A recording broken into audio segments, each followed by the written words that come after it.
Next one, 1 plus sin square theta is equal to 3 sin theta cos theta. Then the solution set in the open interval 0, pi by 2. ఈ open interval 0, pi by 2లో ఈ ఈక్వేషన్ని satisfy చేసేటటువంటి solutions ఏమై ఉంటాయని చెప్పేసి అడుగుతున్నారు వాళ్ళు. సో దీన్ని మనం ఆప్షన్ వెరిఫికేషన్ ద్వారా మనం ఫాలో అవుదాం. సో డైరెక్ట్ సొల్యూషన్ కూడా చేయొచ్చు. Dividing the entire equation with cos square theta.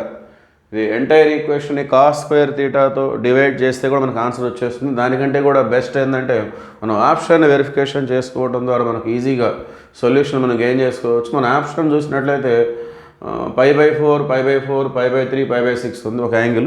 ఇంకొక angle cos inverse, tan inverse, sine inverse అలా ఉంది. సో ముందు మనం π by 4 అనేది ఈ ఈక్వేషన్ని సాటిస్ఫై చేస్తుందో లేదో చెక్ చేసుకుందాం. ఒకవేళ π by 4 సాటిస్ఫై చేస్తే మనకి రెండు ఆప్షన్సే మిగిలిపోతాయి. ఈ రెండు చెక్ చేయాల్సిన అవసరం లేదు. So theta is equal to π by 4. So 1 plus sine 45, π by 4 అంటే 45, సైన్ 45 1/√2. 1/√2కి స్క్వేర్ చేస్తే 1/2, 1 ప్లస్ 1/2 అంటే ఇది లెఫ్ట్ సైడ్ వచ్చేసి 3/2. సో రైట్ సైడ్ ఎలా ఉంటుంది? 3 into sine theta. So theta 45 కదా, సైన్ 45 అంటే 1/√2, కాస్ 45 కూడా 1/√2నే. సో 1/√2 ఇంటూ 1/√2 అంటే ఏమొస్తుంది? 1/2 వస్తుంది. సో అల్టిమేట్గా 3/2. సో LHS, RHS రెండు కూడా టాలీ అయినాయి. అంటే theta is equal to π by 4 అనేది ఒక సొల్యూషన్. కాబట్టి మనకి ఆప్షన్ 1, ఆప్షన్ 2లో రెండిట్లోనే మన ఆన్సర్ ఉంది. మరి ఇంకొక ఆన్సర్ ఎలా తెలుసుకోవాలి? కాస్ ఇన్వర్స్ 1/3, టాన్ ఇన్వర్స్ 1/2 అవి రెండు ఉన్నాయి. సో నేను ముందుగా టాన్ ఇన్వర్స్ 1/2 దాన్ని మనం థీటాగా తీసుకుందాం. Theta is equal to tan inverse 1/2. ఈ విధంగా ఇన్వర్స్ ఇస్తే థీటా అని తీసుకోవాలి. సో దాని నుండి మనకి టాన్ థీటా వస్తుంది. So tan theta is equal 1/2. Tan theta నుండి మనం సైను కాసు కనుక్కొని ఇంటో సబ్స్టిట్యూట్ చేస్తే వాల్యూ వచ్చేస్తుంది. సో మరి టాన్ థీటా నుండి సైను కాసు ఎలా వస్తాయి అంటే మనం రైట్ యాంగిల్ ట్రయాంగిల్ తీసుకుందాం. సో టాన్ థీటా అంటే మనకి opposite side by adjacent side. So థీటాకి ఎదురుగా ఇది ఆపోజిట్ సైడ్, ఇది adjacent side.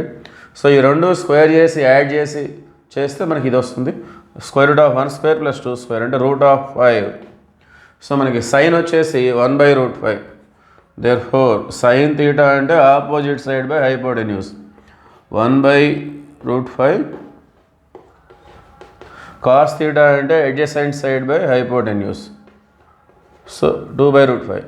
So at present we have the value sine theta and cos theta. Now substitute. LHS మనం తీసుకున్నట్లయితే 1 plus sine square. So sine square, sine అంటే 1/√5, sine square అంటే 1/5 అంటే 1 plus 1/5. So LCM 5 1 5 + 1 6/5. అట్లానే RHS 3 sine cos. Sign అంటేనేమో 1/√5, cos అంటే 2/√5. So 3 into 1/√5 into 2/√5. న్యూమరేటర్లో 3 2 6. √5 into √5 అంటే ఏమొస్తుంది? సేమ్ రూట్స్ మల్టిప్లై అయితే స్క్వేర్ వస్తుంది, రూట్ క్యాన్సిల్ అవుతుంది, then we get 5. So LHS, RHS రెండు కూడా ఈక్వల్ 6/5, 6/5. ఇదే విధంగా నాకు ఐడియా ఉంది కానీ నేను డైరెక్ట్గా టాన్ ఇన్వర్స్ తీసుకున్నాను. ఐడియా లేనప్పుడు మనం దీన్ని కూడా చెక్ చేసుకోవచ్చు ఇదే విధంగా. Therefore finally option 2, theta is equal to π by 4 and theta is equal to tan inverse 1/2. These two are the solutions. Okay, thank you.